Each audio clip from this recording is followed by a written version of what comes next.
Okay, welcome to Connections 21. We're going to be covering a little bit about the conference, a little bit about wargaming. We're kicking off with a bit of an experiment. But first, next slide. Since I work for a living, I need to start everything I say with a disclaimer that these are my views and not the views of the people who give me money from time to time. Next.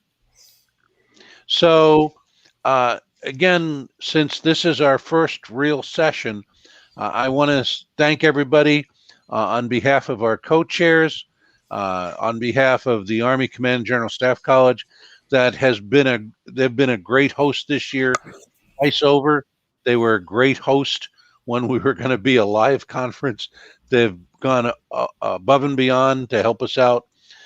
Now that we've had to switch over to virtual, we want to thank their commandant. We want to thank their the Officer of Primary Responsibility for Connections, Lieutenant Colonel John Lord, the Connections Planning and Prep Committee, our keynote speakers, our co-chairs, moderators, speakers, contributors, and I want to thank all of you for taking the time to learn more about wargaming.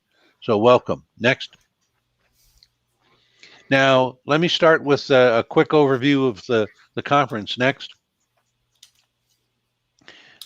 One of the things that has endured over the years is that Connections has remained a meeting of wargame practitioners. These are not defense contractors or commercial wargame publishers as a group. These are people from all facets of the field who actually work in wargaming. And our mission is to advance and preserve the art, science, and application of wargaming.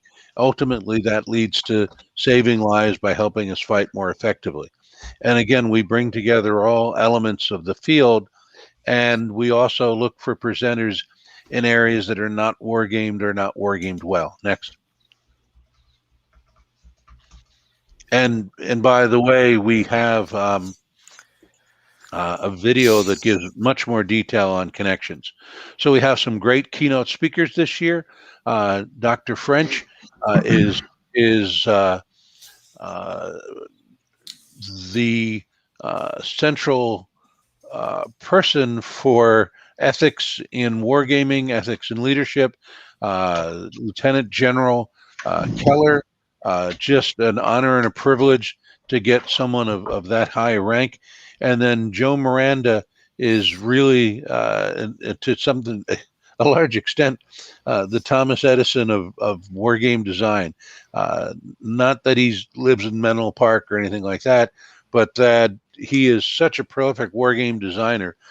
So much has come from his work on so many topics over so many years and over 50 talks. Next. Okay, and then we have 6 working groups where folks can actually roll up their sleeves and contribute.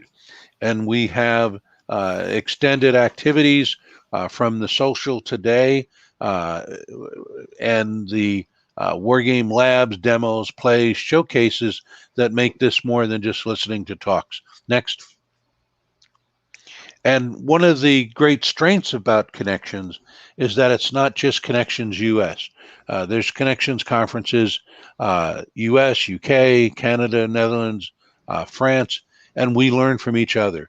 So the Canadians, and to almost the same degree, the Brits, were really pushing to come up with a set of principles that we want Connections to be inclusive, and we have signed on as a group to that principle. Next.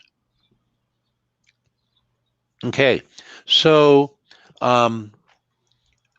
this would, in other years, be me just talking about wargaming. And one of the things that came up in our planning and prep meetings is that why have the technical capability for a two-way conversation and just have it a one-way feed? Why don't you record your introduction to wargaming and have the two-way Q&A back and forth? And that's what we did. We have a YouTube video about introduction to wargaming, about the breadth of wargaming, about the origins and evolution of connections. You were supposed to watch those 3 videos before this segment.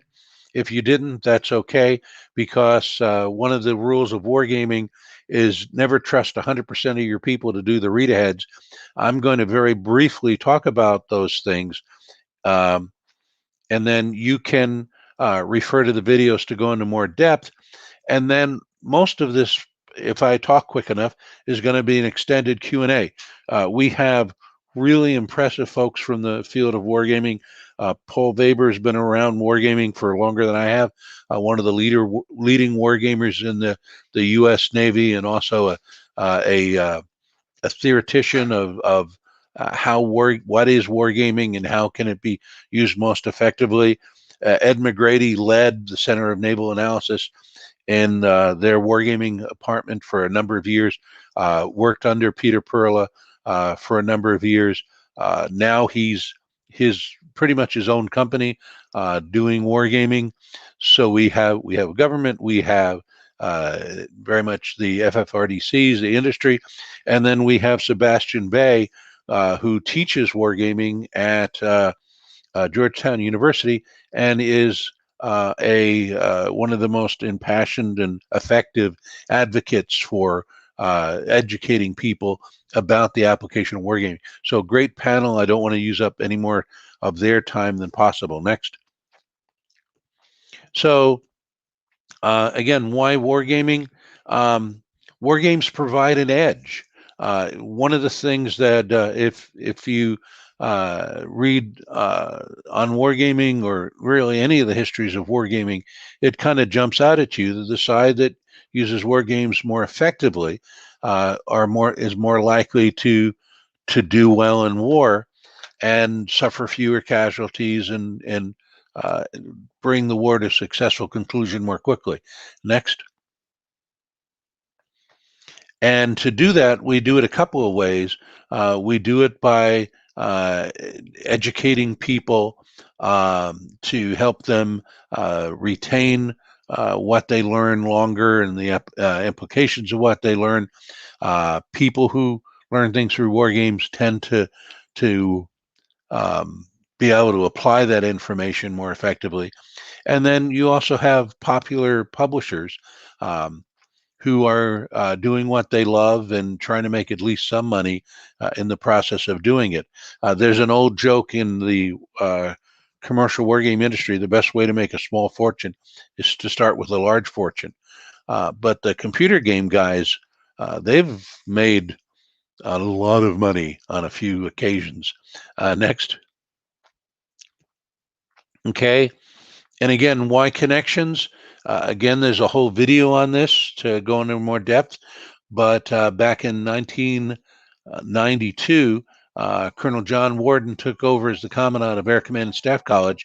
He was asked by the Chief Staff of the Air Force to to mold the curriculum of the school to such that we would be turning out future air component commanders, future joint JFACs, joint air component commanders. And he had planned the seed of what became the plan for Desert Storm, and that had been wargamed, and it hadn't really shown that it would have the impact that it could have had. And there was also war games done that predicted far more U.S. casualties than actually took place. So he was unhappy with the defense wargaming for planning at the time. His own plan called Instant Thunder was wargamed, and none of the indirect effects had any impact, while in the actual war they did. And so that was seen as being misleading. The war games that his school used had really clunky DOS interfaces at the time. You were spending more of your time learning how to do the war game than learning from the war game. He was trying to teach indirect effects, and he had war games that were teaching the students that there were no things, such things as indirect effects. And then the perception that the Air Force was behind sister services and other industries. And this all led him to start, asked to start the Connections Conference. And if you want more of the origins and evolution, that's the video. Next. And again, as far as the breadth of wargaming, I have a whole talk on that. Most people don't realize how broadly wargaming is used. In brief, whoever our future allies are going to be, whoever our friends and adversaries are going to be, the odds are very, very high that they use wargaming. And it would be in our very much national and personal interest to wargame more effectively than our adversaries, and that's not a given. Okay, next. Okay, so a little bit about the vocabulary of wargaming. This block, again, is intended to help people who have never done wargaming before. So is wargaming one word or two? Yes. There are good, competent, patriotic people who write it as one word, and people that are just as virtuous but wrong who write it as two words. Then another term that you'll hear talked about is bogsat. It's a bunch of guys sitting around a table, and the same term is used to mean different things. Sometimes people say, oh, that's just a bogsat. That's not really even a war game. Or they say, that game was terrible, bogsat, which that's saying it's just a poor war game. Technically, though, it's just an expert panel for adjudication. The bunch of guys should be the subject matter experts that should permit reasonable adjudication. Then you have modeling and simulation. There are people that think modeling and simulation is the same as wargaming. The two bump up against each other a lot. Modeling simulation is often used to adjudicate war games, but the interrelationship is much broader than that. And modeling simulation can help prep for war games. War games can help queue up different tasks for modeling simulation to look at. And there's also a lot of confusion. Is a war game an exercise or not? And the answer is yes. There are some war games that are exercises, some exercises that are war games, but they're it's like a Venn diagram with an overlap. There's lots and lots of war games that are not exercises. And next slide. So for an exercise to be a war game, it needs all the elements of a war game. And a war game basically has opposing sides. You have the friendly forces, the opposing forces. You have the white team that's usually made up of game control that keeps everybody on track, adjudication that figures out what the red and the white team, the net impact of their actions, and the analysis folks that are trying to figure out what it all means. Next. And then any war game starts with an initial state, often referred to as the scenario, order of battle, and all that stuff. Red and blue come up with their moves. The adjudicators figure out what the net impact of those two are. That creates an end state. If you were in the Soviet era, that would be it. They'd have had one move war games, but in the United States and in most countries, war games tend to be iterative. So the end state of move one becomes the initial state of move two. Next. Okay, so in conclusion, if we wargame well, fewer will bleed. If we wargame really, really well, maybe we can figure out a way to avoid the conflict altogether. But that comes down to something called peace gaming, and that could be a talk in and of itself. Okay, I talked longer than I planned. Hopefully, between those of you who have watched the videos and those of you who had my quick run through, we will probably have a few questions coming in, but to give time for people to ask more questions and to introduce the folks on the panel, Paul, Ed, Sebastian, why don't each of you make a quick comment on if you were giving a fast overview to somebody who hadn't been to a Connections conference before, what point would you add, or what point would you correct from what I've already said? So, Paul, why don't you go first?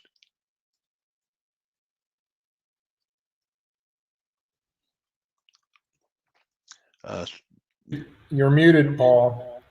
Yeah, Dave, you need to unmute Paul. Nope. Myself. Sorry. My one thing there at the beginning. I'd say that when we talk of do I have feedback? Hopefully I can hear you now. Okay. When we talk about wargaming, historically, I think we need to look at it, sort of the value of wargaming in terms of the whole cycle of research. And that's been I've been sort of an evangelist of the cycle of research. And it's not just wargaming in a vacuum that causes these value assertions Matt's made, but it's the combination of wargaming with experimentation, exercises, and analysis. Yeah, that's a very good point. Thank you. Ed? Yeah, I would say that war games are about people making decisions in a simulated conflict environment where they get to see the results of those decisions. And I think you can break down each of those pieces of that statement in a way that explains exactly what wargaming is and how it works. And I think the most important thing I would add to what Matt said is war games are about people.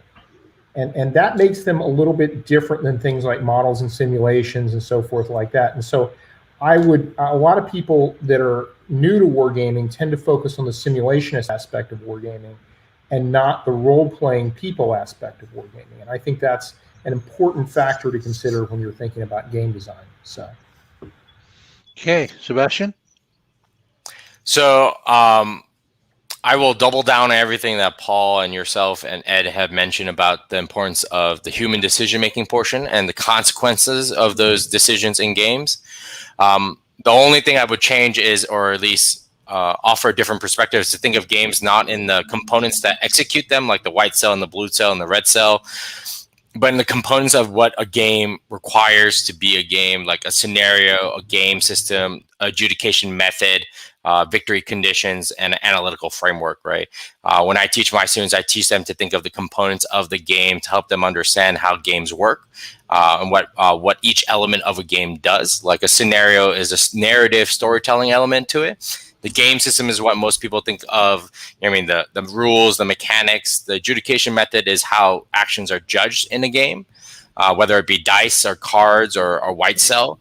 The victory conditions are very straightforward in the sense that they are the objectives that the players or the cells are pursuing, either collaboratively, competitively, or cooperatively. And the analytical framework is optional in the sense that not all games are analytical because the best games are educational. But if you need an analytical framework, it is the means in which you collect and assess data in your game. But that's the only thing I would add. Excellent. Well, this should have stalled a little bit to get some questions going. And again, great comments. Thank you all. Dave, do we have some questions coming in?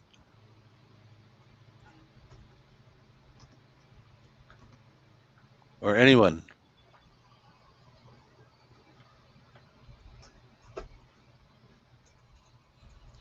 Can somebody see the chat?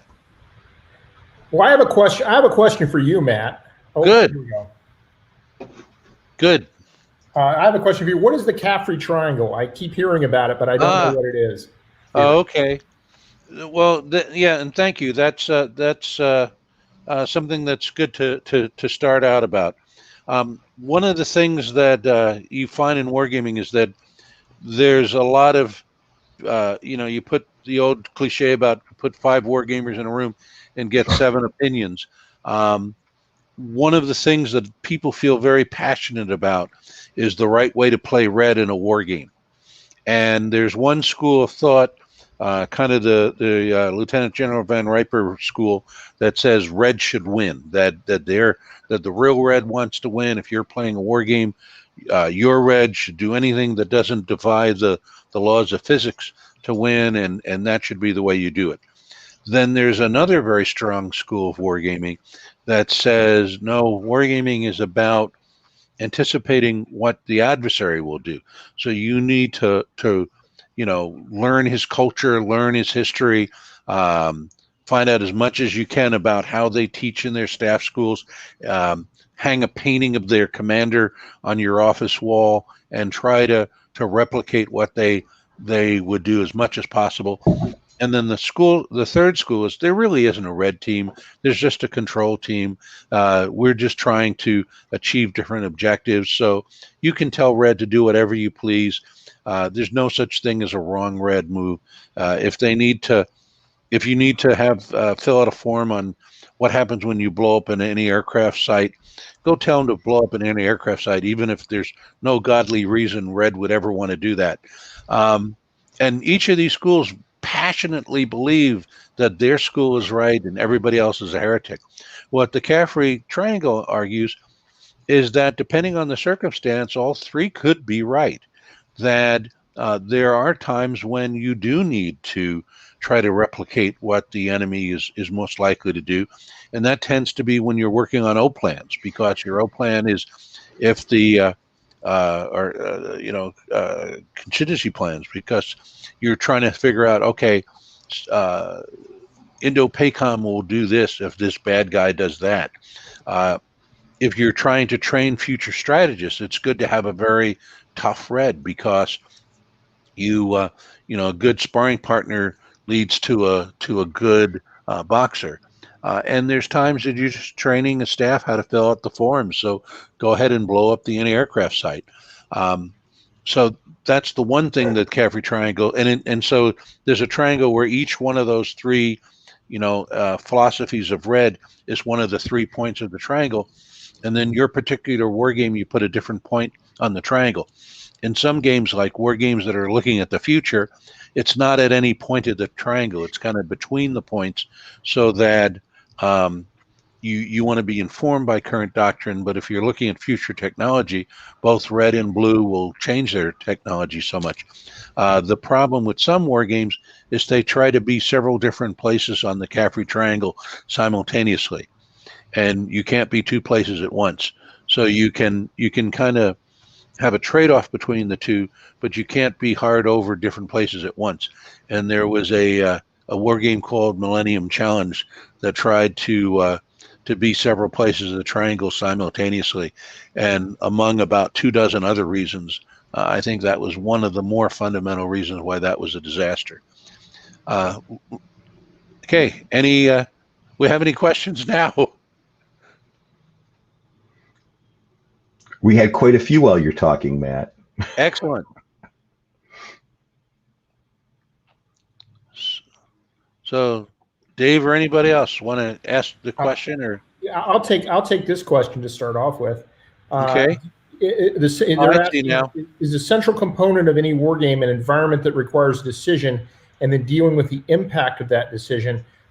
I think that's part of the central component, but there's also the people component, and there's also the simulated environment component. If you just have people making decisions, that could be the real world, that could be a meeting, that could be any number of things. It has to bring all the elements together to actually be a war game. And so I don't see any one of those as being more central than the others. The people are important, the simulated environment is important, and the decisions and the consequences are also important.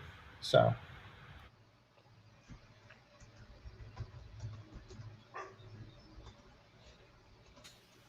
Okay. I'm not. Oh, here we go. Okay, there was a question for a sec. There it goes.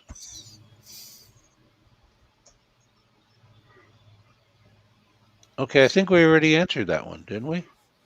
So next question.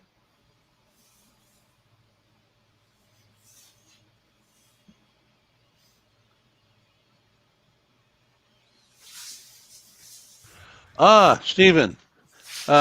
I would know that you would ask a very effective question. As you look back through the history of wargaming, you have a number of cases where the side that is clearly wargaming more effectively is fighting above its weight.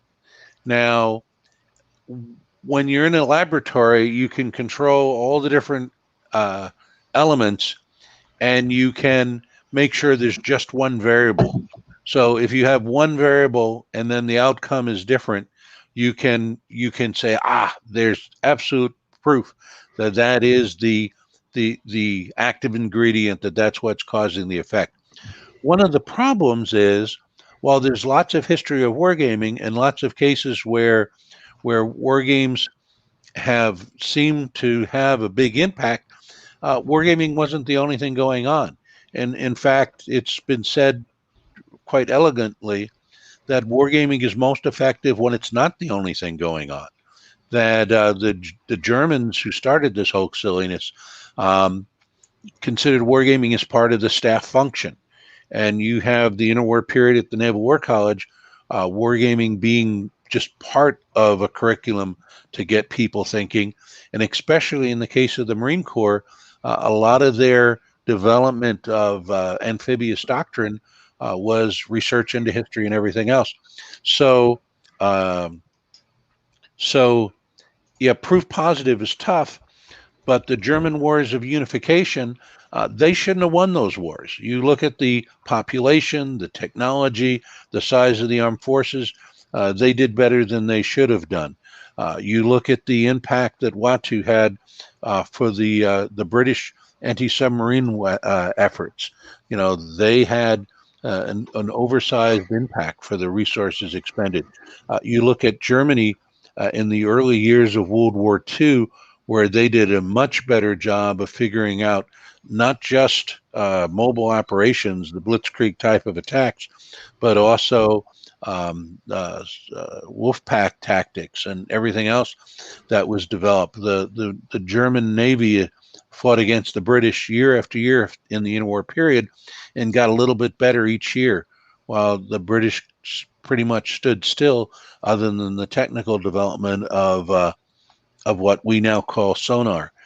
So you could dismiss any one of those cases as being, and other cases I don't want to take up too much of the time. And you could dismiss any one of those cases, say, well, it was actually the historical research, it was actually this, it was actually that. But over and over and over again, there's cases where the side that war games were more effective. And there's a whole line of study, design of experiments where you can get away with multiple variables if you have enough experimentation and enough of a structure. So I confess, don't have proof positive, but the for this many cases to be a coincidence would be very, very unlikely. Anybody else want to chime in on that? Well, I'll throw in that I think part of it is, from my experience, looking at wargaming as a tool that brings you to a better understanding of what your warfighting problem is and what the impediments are to accomplishing them. So, I mean, it's sort of, to me, in the same realm with planning, where you can do military operations without, a disciplined, rigorous planning process. You can just assume, Napoleon's going to pull it out of his, and use his genius. But I found that the more types of tools you bring to bear to understanding military decision making, the implications and dealing with the consequences, the more resilient and the better understanding you have when the war comes. So is there a litany of evidence for that? I just think it's part of a good sort of prophylactic treatment, if you look at it from a medical term, of how to prepare for a bad potential outcome. Okay, very good. Next up.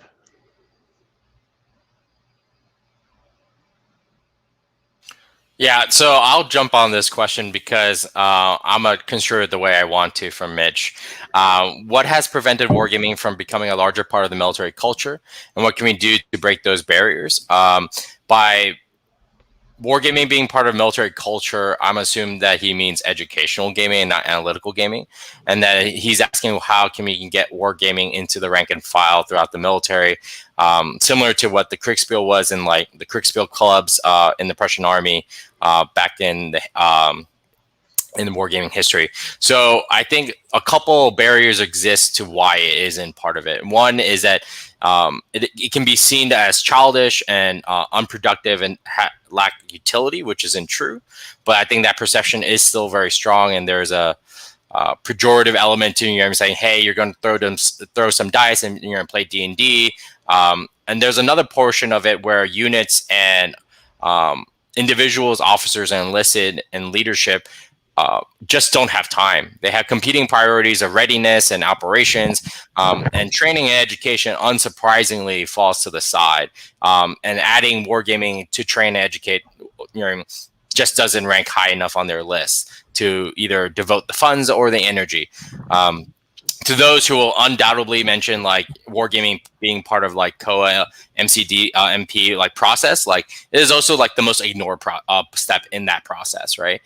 This is not because officers are silly or don't know the process, because it's also because they don't have time, and they also don't have a true understanding of how to do COA gaming. And that isn't their fault on their own as much as the fault on the system to not prepare them to succeed.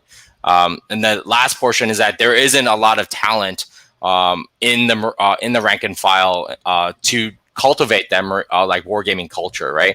Who have that experience, whether it be hobby gaming or in professional gaming. And there's not a lot of connective tissue connecting the institutions of wargaming knowledge, even in DoD, let's say like the Wargaming Lab, or the Wargaming Division at Quantico, or the Army War College, or any of these other organizations that many of us belong to that connect out to the operating forces, right? There's no way your first infantry division can reach out and be like, hey, can I get a game to do XYZ? That's not a common ask, nor is there a mechanic or funding stream to allow that to happen. I think that is really the failure. And how do we break these barriers is to fix many of these problems, is to devote time to actually back up what we say. Like wargaming has been highlighted in the Joint Pub recently by the Joint Chiefs about education and training our future officers, which I would also add enlisted to that list. But the budget already cuts across PME and training already in the new budget, and we say a lot about talent management and talent cultivation, but we do very little work in actually doing so. And I think we should put a lot more effort and time in using games to educate and train. And part of that is connecting a lot of the expertise at this conference to the units out there asking for these kind of games. I think that's my soapbox for the day. So, yeah, I'll jump in here too. I think that when you start talking about gaming as part of military culture, you get into the problem of it's a game, so it looks silly at the O Club. It probably won't get you promoted, and whatever piece of equipment your unit's been assigned needs a bunch of stuff done to it for your next rotational deployment, so you don't have enough time to really do it. I think where gaming comes in as part of the culture is more at the joint staff and the higher echelon COCOM staffs, where it is inculcated into the culture a lot more. But when you start talking about the unit and the deployer culture, I don't think there's a lot of hope to get it in there, because people just don't have enough time. Speaking as someone who has actually worked with people to try to get it in the PME process. Okay, Paul, do you have anything to jump in? I was busy typing in the chat. I put my I would say the broader thing from my point of view, coming out of the Navy surface warfare community, is that the modern, the military culture we have now is a bureaucratic peacetime military culture. So what gets you fired is not doing wargaming. It's, screwing up your, inspection and not getting your paperwork done right, or having a poor command climate. So, we get what we incentivize, and we incentivize a military culture that values certain things. And warfighting excellence tends to get buried in the noise of a lot of those other things. So you want to make wargaming a bigger part of military culture. That goes hand in hand with making warfighting a bigger part of military culture. You know, the Marines tend to be all over this. The other services, not so much.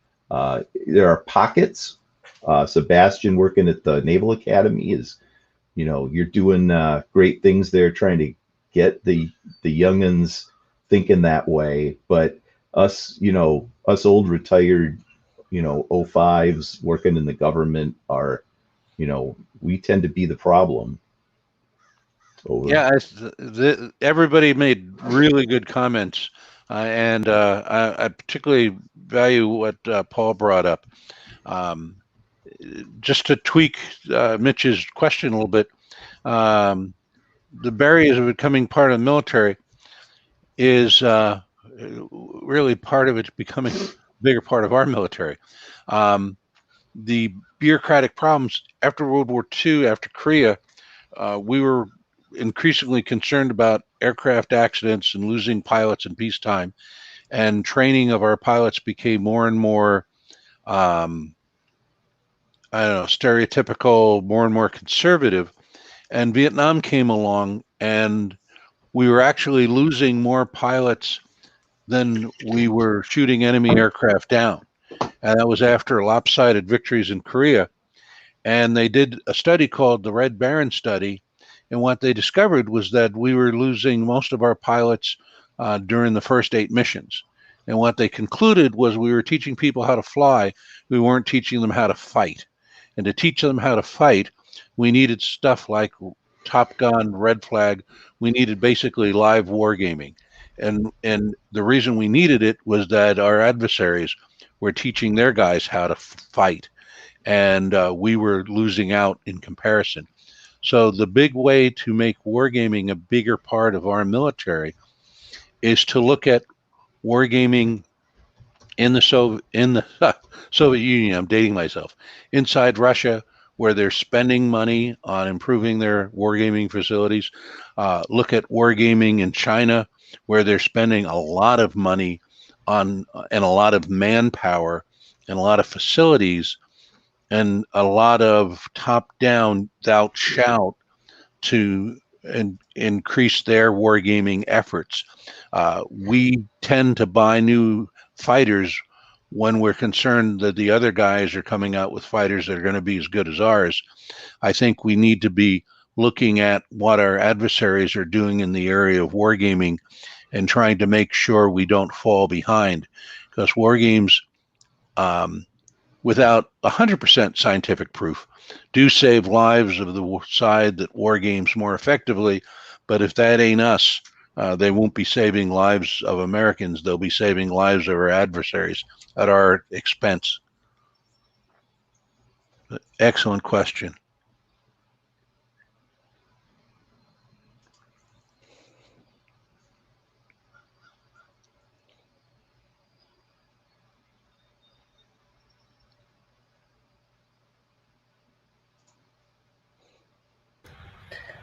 This is one of my favorite topics, because as someone who always has had in the past the requirement to fund a program off of wargaming, the question always comes up: is there enough resources in the department? I believe we spend a tremendous amount of resources on wargaming.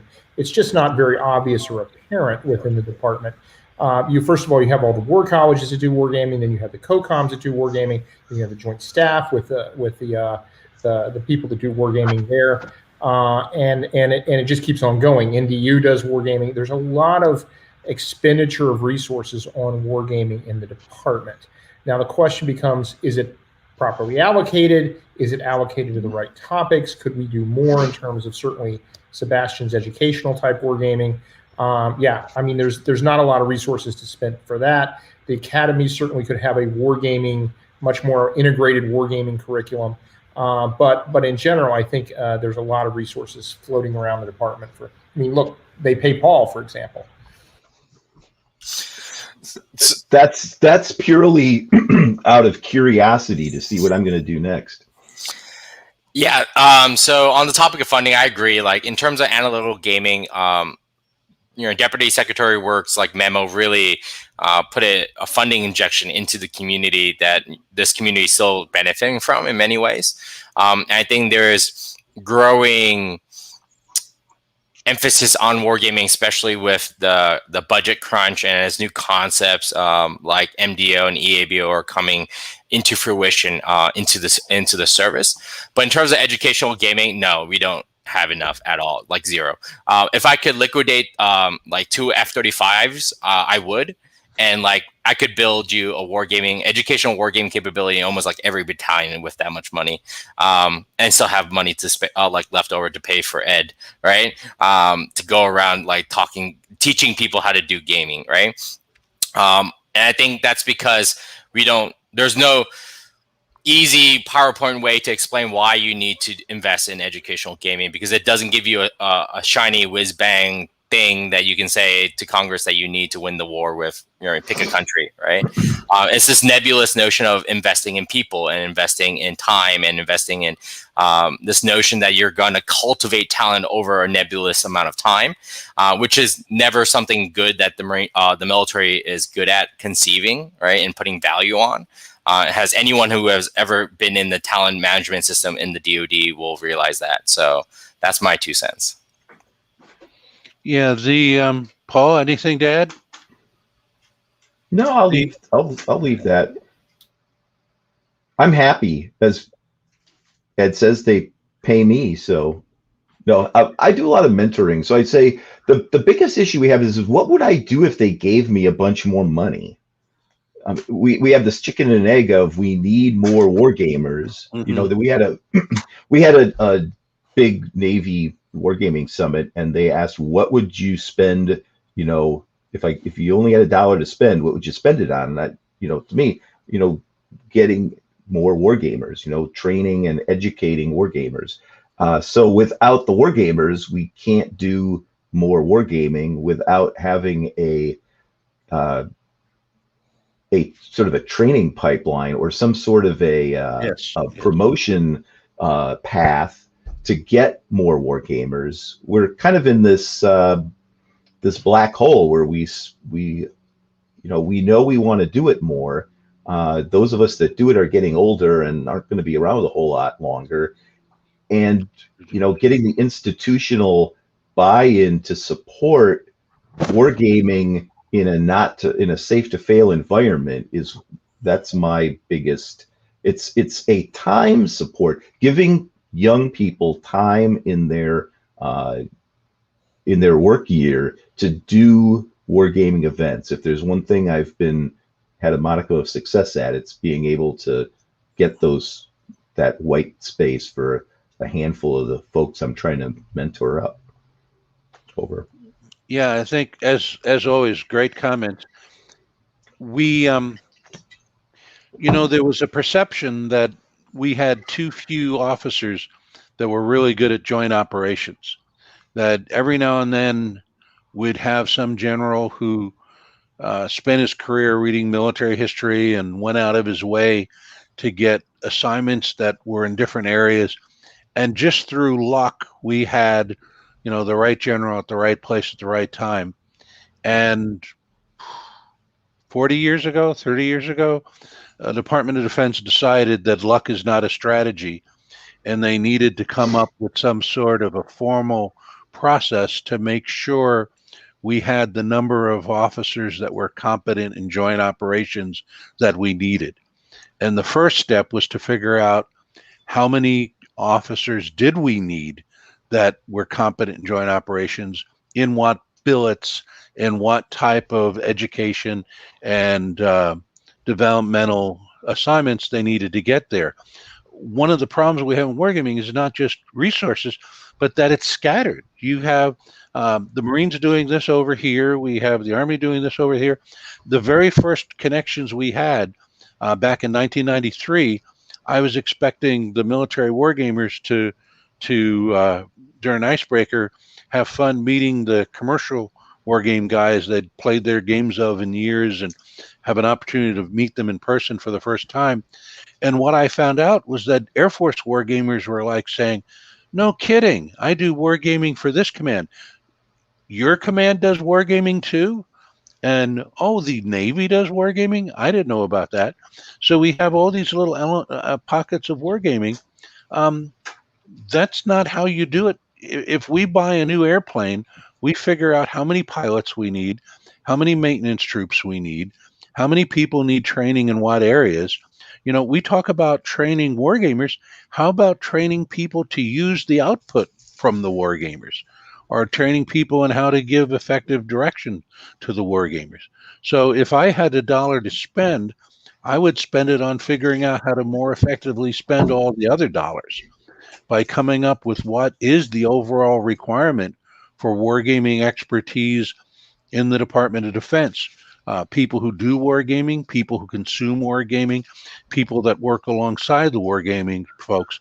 What do they need at what point in their career? And then once we have that overall requirement, we put a dollar figure on it and go to Congress and says, this is how much we need, and this is what we're going to achieve with that amount of money. Excellent, excellent question, and very fundamental.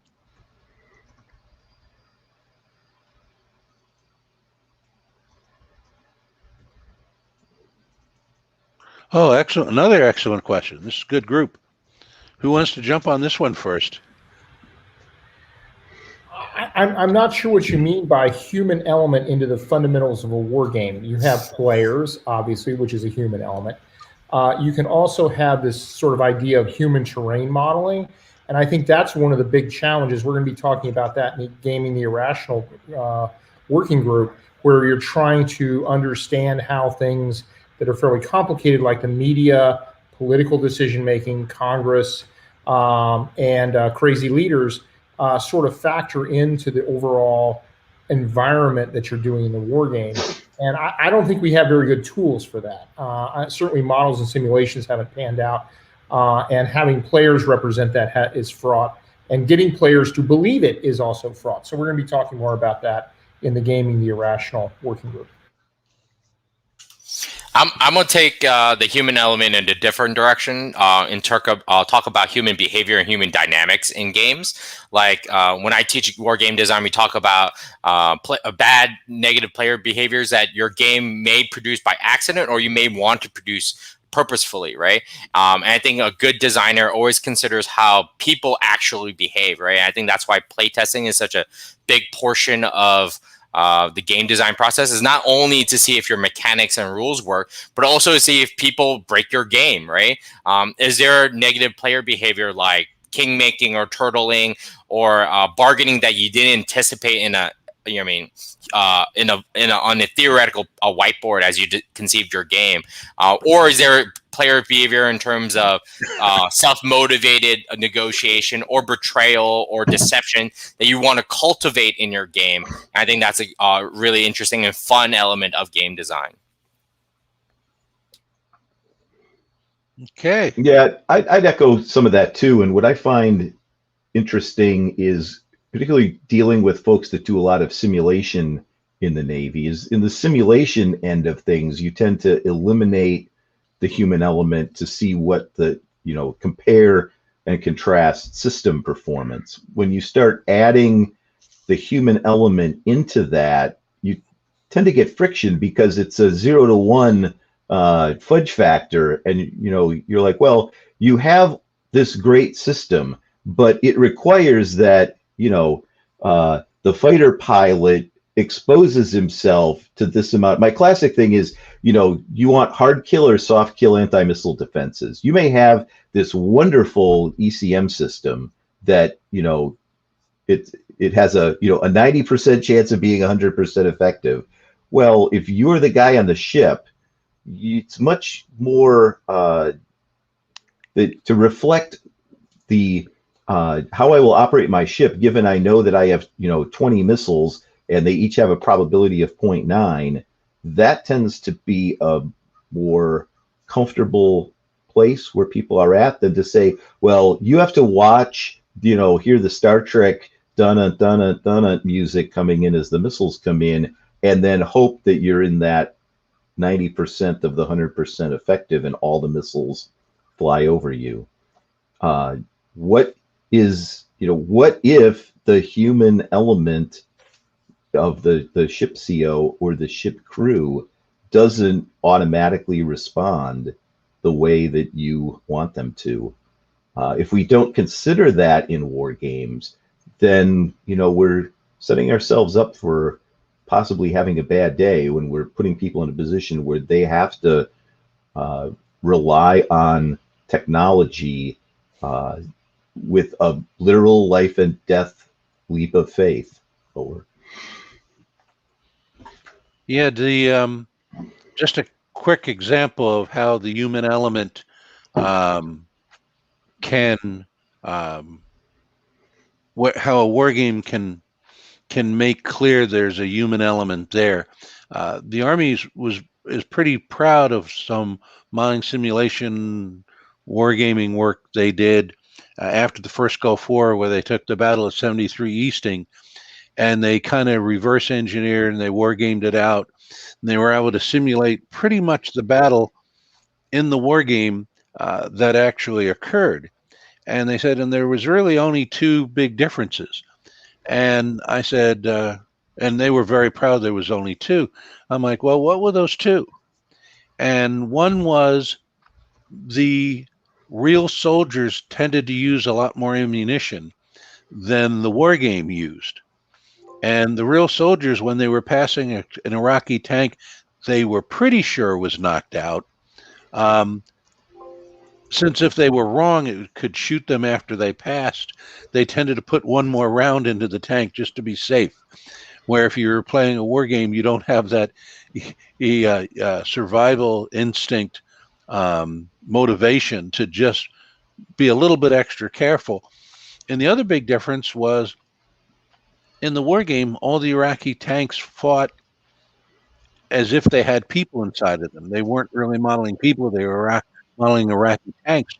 Well, due to the air campaign and the number of tanks that blew up, a bunch of the Iraqis had deserted, and those that hadn't deserted had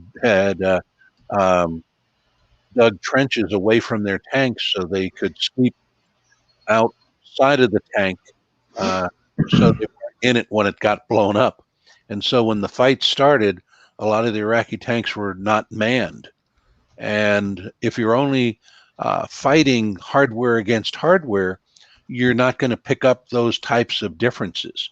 So sometimes, and this is how wargaming and modeling simulation can work together. If you have basically a modeling simulation thing that is purely looking at hardware, and you have some real world data to compare it against, sometimes it can be very illuminating when those two, the real world and the model shows different outcomes. It's always the pesky humans' fault. Yeah, those darn humans. I love Stephen Downes Martin's comment, well, many of his comments, but the one about for years and years, we tried to figure out ways to filter out all this pesky static from these humans in our war games.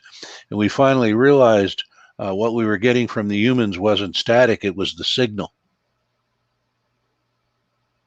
Well, sometimes yes, and a lot of times no. The experience I've had, we actually had it was a thing where we're trying to figure out why certain systems didn't perform in real life. And there were these, there was this lost performance, and like, where do we find the lost performance? And it turned out that in that particular case, there was a lot of pesky humans not being trained well, that the performance could be regained by better training. But the other hand, it tends to be the training versus education thing. I used to be a military training guy, and the mantra we had was train to replicate, educate to innovate.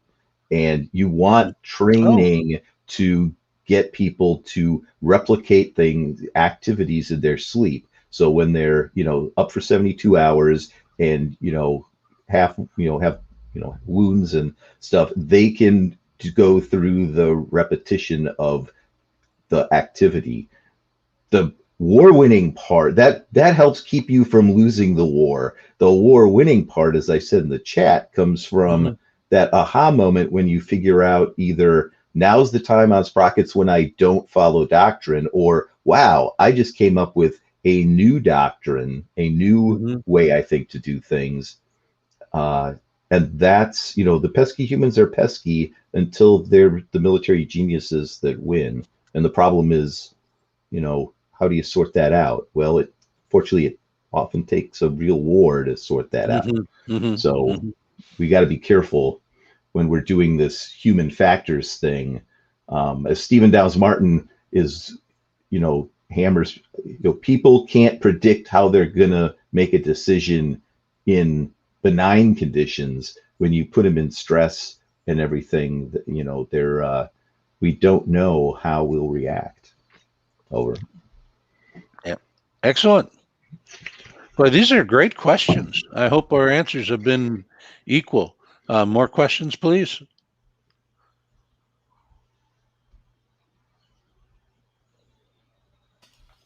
The answer is yes. We should definitely get more enlisted into gaming because they make up the large majority of the force. And I am a former enlisted and super biased on this topic. Claiming my bias, one thing I say is to incentivize interest in the gaming and educational gaming in the force, whether it be enlisted or junior officers, is to give them games that are tailored to them and that they want to play, right? As a former enlisted guy, I remember playing Axis and Allies and war games in the barracks because there's nothing else to do because someone was drunk last weekend. You're stuck to base, right? So give them something they want to play. Give them something that will educate them and they will have fun learning on their own. That doesn't have to be a mandatory fun day. So that's my advice to you in the sense that we used to do these. Like we used to have Dunkamp in the Army. That was an educational game that units ran at unit-based education and training. The Marine Corps had a whole family of games called the TAC War family of games that used TAC War was for company level and battalion level. There was steel thrust and warfare all at different levels of the MEF or the MAO at the time, right? And I think we need to go back to that, and that's just my opinion. Yeah, I couldn't agree more. My father and my grandfathers were all NCOs, and they're the core of our military, and it's a great advantage we have over our adversaries. And half of Napoleon's marshals started life as enlisted men, but because Napoleon fought almost nonstop for over a decade, they got to see which enlistment had the better effectiveness. I think war games are not only a good way for folks to learn how to be more effective. The Germans in particular put a lot of stock in how well you did around the wargaming table. And just a very fast anecdote, we're running out of time. When I was at Pope Air Force Base right next door to Fort Bragg, there was a Fort Bragg Wargaming Club. And long story short, they recruited the Wargaming Club members to play Red in some war games. And this young buck sergeant almost wiped out his brigade commander's brigade in a war game. And the brigade commander put great effort into making sure that guy got into OTS. Now, that was just a happy coincidence that the brigade commander knew the guy from Honor Guard. But that could be something more systematic in the future. And if how well you do in war has some effect on the chances of you getting to OTS, would probably be all the incentive anybody would need. I think we're out of time. So I want to thank Paul and Ed and Sebastian, and in particular, I want to thank all these great questions we've had. There is going to be feedback for the conference itself, and there's the chat right now. Let us know, did you use the videos before we had this session? Are you glad they're there to get more reference if you didn't? More information if you didn't. This is the first year we've done this, and if we get positive feedback, we will continue it in the future. If for no other reason, the tapes have been cut. And and if you do want to become more involved in connections, we can help with that too. This is all Wargamers helping other wargamers become more effective. And don't forget, we have at 11:30 a time traveler's guide to wargaming. It's 11:30 Eastern. And at 1 o'clock, we're having a joint session with Morris. And then at 3 o'clock Eastern, we're having for continued development of wargamers, how to help become a more proficient wargamer, perhaps how to make more of what you do, either full-time wargaming or more of your duty wargaming. So thank you all very much. I'm 2 minutes over. Thank you. Bye-bye.